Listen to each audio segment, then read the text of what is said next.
Alors si vous voulez mettre deux objets sur la même face, il va falloir les réunir en un symbole. Alors ceci, le ouvrez-moi là, dès que je l'ai amené dans la palette symbole, ça a créé un symbole et lui-même est devenu un symbole. Il faut le savoir, c'est pour ça que vous n'avez plus accès avec la flèche noire aux lignes de texte, que vous avez le centre du symbole qui est indiqué là par le réticule.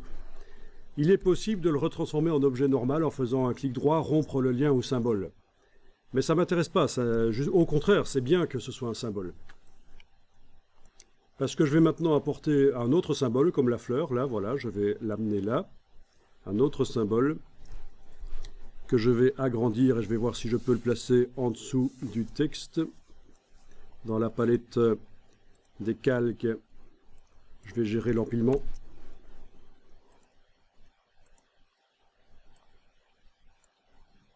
Voilà. Donc on a deux symboles superposés. Étant donné que le symbole du dessus a de la transparence, ben ça marche. On arrive à voir. Bon, il y a quand même un petit problème de lisibilité là.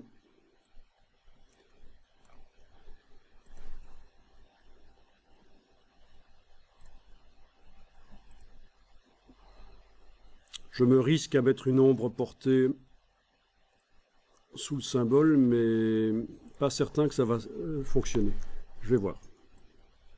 Je teste. J'active les deux, je déplace dans la palette de symboles.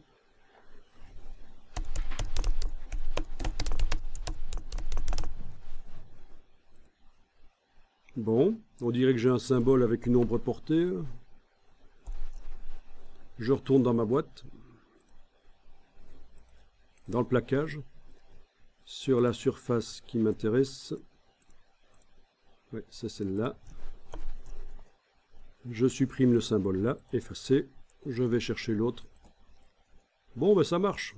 J'ai mis une ombre sur sous un des symboles pour que le texte soit plus lisible et ça fonctionne. Donc objet, effet, ombre portée. Ah oui, n'oubliez pas que...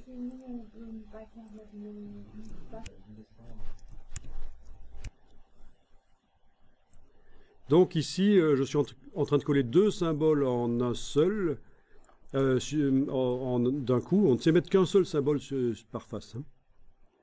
Mais en fait, comme je les ai combinés ensemble, j'ai combiné deux symboles en un seul dans la palette symbole, j'arrive à plaquer les deux sur la face.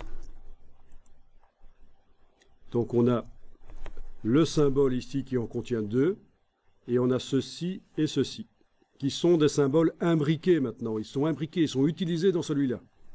Si je modifie celui-là, ça va modifier là-dedans, si c'est ça ta question. Est-ce que ça a fonctionné pour vous, d'arriver à faire ça ?